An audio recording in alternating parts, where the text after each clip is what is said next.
मंडळी नमस्कार. मी सुजाता चोर परिक्रमामध्ये आपलं स्वागत. आता राम विश्वामित्रांच्या बरोबर राम लक्ष्मण जनकाच्या राज्याकडे जायला निघाले आणि वाटेत मही नदीच्या काठावर त्यांनी मुक्काम केला रामाच्या इच्छेप्रमाणे. तिथे त्यांना मग जनक राजा भेटायला आला. त्याच्याबरोबर त्याचे पुरोहित म्हणजे अहिल्याचा पुत्र शतानंद होता. तर तिथे आल्यानंतर सगळे बसले वगैरे नदीच्या काठी, थोड्याशा गप्पा झाल्या. त्यानंतर मग जनकाने सांगितलं की सीता ही अयोनिजा आहे, ती मला शेतात मिळाली आहे, शेत नांगरताना, त्यामुळे ती माझी मुलगी जन्माला आलेली नाही. त्याबरोबर मग शतानंद म्हणाला की मी तुम्हाला तिचा जन्मवृत्तांत सांगतो. मग तो कसा, तर म्हणाला पद्माक्ष नावाचा एक चांगला प्रजाहितदक्ष सदाचरणीय असा राजा होता. तर त्या राजाला वाटत होतं की लक्ष्मी आपल्या घरी आहे, म्हणून त्यांनी लक्ष्मीची खूप आराधना केली, खूप व्रत वैकल्य सगळं केलं आणि लक्ष्मीला प्रसन्न करून घेतलं. लक्ष्मी आली, प्रसन्न झाली त्याच्यावर आणि तो म्हणाला की तू बालरूपात ये, तू आमच्या घरी ये माझ्या, आणि माझ्या मांडीवर माझी मुलगी म्हणून तू खेळ, असं मला वाटतं. तर लक्ष्मी म्हणाला नाही, तसं काही मला येता येणार नाही, कारण भगवंतांनी जन्म घेतल्याशिवाय मी येऊ शकत नाही, कारण त्यांच्याबरोबर मी असते सगळं, त्यामुळे तसं मला नाही येता येणार. तर मग तो म्हणाला ठीक आहे, मी विष्णूंची आराधना करतो. मग पद्माक्षाने विष्णूंची खूप आराधना केली. विष्णू प्रसन्न झाले. मग त्यांनी सांगितलं आपण का आराधना केली आहे, आपल्याला लक्ष्मीची प्राप्ती व्हावी, मुलगी म्हणून व्हावी, म्हणून मी आराधना केली. तर महाविष्णू म्हणाले की तू लक्ष्मीला चुकीचं करतोयस. तू लक्ष्मी आपल्याकडे जेव्हा पाहत असते, तोंड करून असते, तेव्हाच फक्त ती चांगली असते, नाही तर फार वाईट आहे लक्ष्मी. ज्यावेळी पाठ करून जायला निघते ना, तेव्हा जे संकट तुमच्यावर येतात त्याला तोड नाही. त्यामुळे मला असं वाटतं की तू लक्ष्मीचा नाद तू सोडून दे. तो काय ऐकत नाही, खूप हट्ट करतो, नाही मला लक्ष्मी, माझ्या घरात लक्ष्मीने जन्म घ्यायलाच हवा, असं तुम्ही काहीतरी कराच. आता विष्णू तर प्रसन्न झाले. मग ते म्हणाले ठीक आहे. मग त्याने एक महाळुंगाचं फळ दिलं. इथे खूप अद्भुत कथा असतात नाही का. महाळुंगाचं एक फळ दिलं आणि विष्णू अंतर्धान पावले. त्यांनी ते फळ कापलं. फळ कापल्यानंतर त्याच्यातून एक मुलगी बाहेर आली, ती समजा लक्ष्मी. मग ती वाढायला लागली त्याच्या घरी वाढायला लागली. मग मोठी झाली, मोठी अप्रतिम सुंदर, म्हणजे सगळ्या देवांपासून, सगळे देव स्वर्गातले इंद्रापासून सगळ्यांना तिच्याशी लग्न करायची इच्छा होती. ऋषीमुनी तिच्या मागे होते, त्यांनाही लग्न करायची इच्छा होती. मग आता काय करायचं, तर शतानंदाने तो तिचा वडील म्हणजे पद्माक्षाने एक असा काहीतरी विचित्रपण केला की आकाशाची निळी उटी सर्वांगावर जो घाली त्याला त्यालाही माझी मुलगी वर आहे. तर आता यापणाचा मुळात अर्थ कोणालाच कळला नाही. खरं तर मलाही नाही कळला येतो, कारण आकाशाची निळाई कशी काय, उटी त्याची कशी करणार, आणि काय हा विचित्रपण होता का त्याला लग्न तिचं करायचंच नव्हतं असं मला वाटतंय. कारण मग ती लग्न करून जाईल ना, मग त्याच्या घरी कोणा गरीबी येईल, म्हणून बहुतेक त्यांनी असा विचित्र काहीतरी पण ठेवला असणार. मग आता काय करायचं. मग सगळे राजे तर जमले, त्यांनी आपसात चर्चा केली आणि म्हणाले हा पद्माक्षाचा पण अगदी विचित्र आहे, आपण एक काम करूया, आपण त्याला मारून टाकूया, त्या लढाई करूया त्याच्याशी आणि लक्ष्मी हस्तगत करू आपण. ती मुलगी त्याची जी आहे लक्ष्मी आहे ती ॲक्च्युली, पण ती पद्मावती नाव आहे तिचं. तो म्हणाला पद्मावतीला आपण हस्तगत करायची. मग सगळे राजा एकत्र झाले आणि पद्माक्षाशी लढायला लागले. खूप घोर लढाई झाली, खूप लढाई झाली. या लढाईमध्ये पद्माक्ष मारला गेला आणि पद्माक्ष मारला जाता क्षणी लक्ष्मीनी पद्मावतीने अग्निकुंडात उडी घेतली.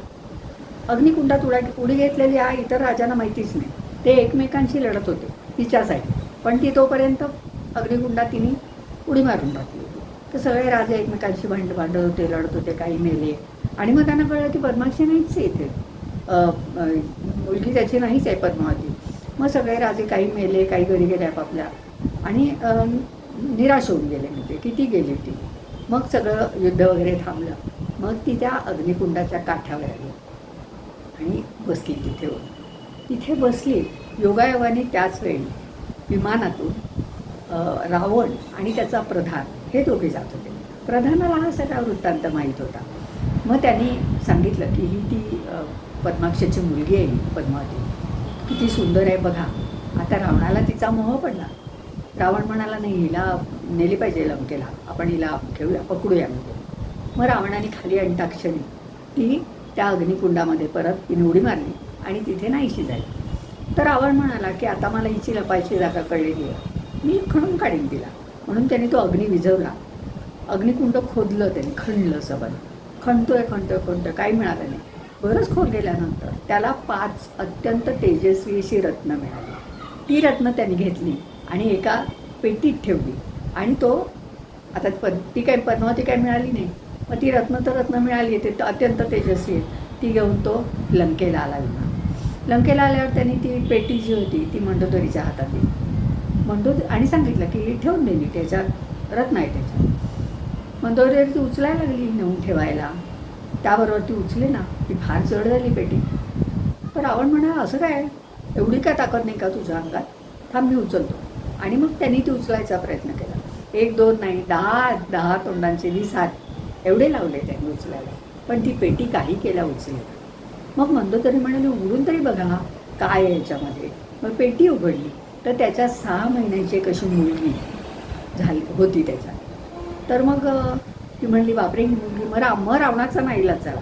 मग प्रधानाने सांगितलेला जो तिचा वृत्तांत होता, पद्माक्ष राजा, मग त्यांनी ठेवलेला विचित्रपण, मग राजांची सगळ्या लढाया, हे सगळं त्याला सांगावं लागलं. मग मंदोदरी म्हणाली की ज्या जन्मत्या त्या बापाला सुद्धा तिने मारलं, जगू दिलं नाही तिने, ती मुलगी आपल्याकडे नको, तुम्ही तिला आपल्या राज्याच्या बाहेर टाकून द्या कुठेतरी. तर म्हणे, कुठे टाकणार तिला आता. मग ती सांगते की नाही, कुठेतरी लांब नेऊन टाका तुम्ही तिला, पण चांगल्या ठिकाणी टाका, अशी बाहेर ठेवू नका, जमिनीत करून टाका, कारण बाहेर ठेवली ते याचा अनर्थ करेल काहीतरी. म्हणून मग कुठे टाकायची, तर जनकाच्या राज्यामध्ये एका शेतामध्ये ते सेवक विमानात पेटी ठेवतात नेण्यासाठी. त्या विमानात ते विमान चालू व्हायच्या आधी खूप मोठ्याने आकाशवाणी झाल्यासारखा त्या पेटीतनं आवाज येतो. तर ती म्हणते की मी जाते आत्ता, पण लंका जाळण्यासाठी आणि तुझा राक्षसकुळाचा विध्वंस करण्यासाठी मी पुन्हा लंकेत येणार आहे, ती मी येईन. असं करून मग ते जाते. ती पेटी ठेवतात आणि त्या जनकाच्या एका शेतामध्ये ती पेटी पुरून ठेवतात. तर योगायोगाने जनकाने ते शेत एका ब्राह्मणाला दान दिलेलं असतं. तो ब्राह्मण मग चांगला मुहूर्त पाहतो आणि आता तिथे पेरणी करू म्हणून नांगरट करायला सुरुवात करतो. नांगरायला सुरुवात केल्यावर एका ठिकाणी नांगर ओढतो, तर तो बघतो तर त्यात एक पेटी मिळते त्याला. ती पेटी घेऊन तो जनकाकडे येतो आणि त्याला म्हणतो, तुम्ही मला शेत दिलं आहे, त्या शेतात ही पेटी मला मिळाली, ही तुम्ही घ्या. तर जनक म्हणतो, नाही, ते तुला मी शेत दिलं आहे ना, ती पेटी पण तुझी, जमिनीचे काही धन असेल ते सगळं तुझ्याच मालकीचं आहे आता. तो म्हणतो, नाही, हे मी घेणार नाही. म्हणून तो ती पेटी देऊन टाकतो. त्यांनी दिल्यानंतर मग आणि जातो निघून तो ब्राह्मण. त्यावेळी जनक मग काय करतो, उघडतो ती पेटी.